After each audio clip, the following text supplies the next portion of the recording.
ঝান্ডার রং যদি ফিকে হয় রক্তে রাঙিয়ে নিও কমরেড।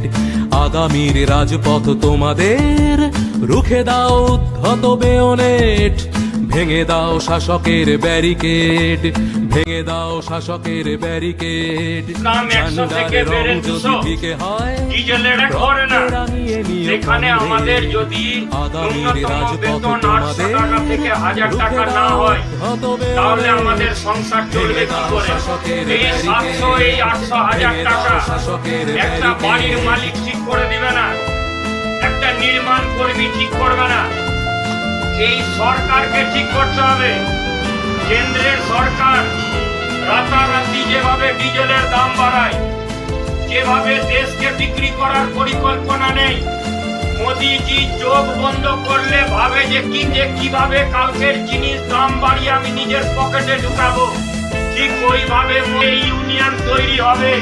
এই ইউনিয়ন মমতা ব্যানার্জি আর মোদিকে একটা ধাক্কা মারবে, 800 থেকে 1000 টাকা অধিকার বুঝে নিতে আজ দীপ্ত মিছিল, কণ্ঠে স্লোগান সাজো সর্বহারার রণসাজ। যেখানে যেমন যার দরকার লাগে ফসলের দাম, শ্রমিকের ঘাম, অধিকার বুঝে নিতে আজ দীপ্ত মিছিল, কণ্ঠে স্লোগান সাজো সর্বহারার রণসাজ।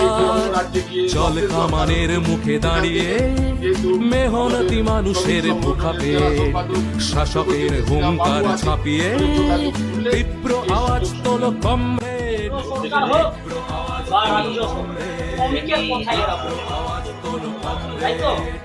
আজকে শ্রমিকরা না খেয়ে পেটে কষ্ট করে তারা নিজের বাচ্চা কাচ্চাকে শিক্ষা অর্জন করাচ্ছে, স্বপ্ন দেখছে তারা ভবিষ্যতে একটা ভালো উচ্চ শিক্ষিত এদেরকে করতে গেলে আগামী দিনে হয়তো আরো কিছু অবস্থা ভালো না। বিস্তারিত ভাবে আমাদের নেতৃত্ব করতে আমি সময় নিব না। 2-3 মিনিটে একটা আপনাদেরকে একটা গল্প শোনাচ্ছি।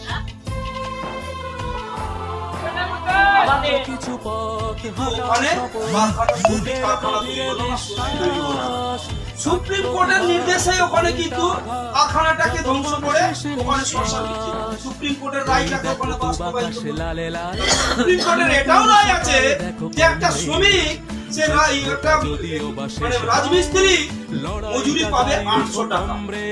তাহলে সুপ্রিম কোর্টের রায়টাকে এখানে বাস্তবায়িত করছে না কেন? তাহলে এই দায়িত্ব কি আমাদের রাজ্যের নরেন্দ্র মোদীর নাই? এই দায়িত্ব তারা পালন করছে না। আজকে বিড়ি শ্রমিক তারা যে মজুরি পাওয়ার কথা, সরকার বলছে 268 টাকা দিতে হবে, সরকার বলছে, মালিক বলছে 100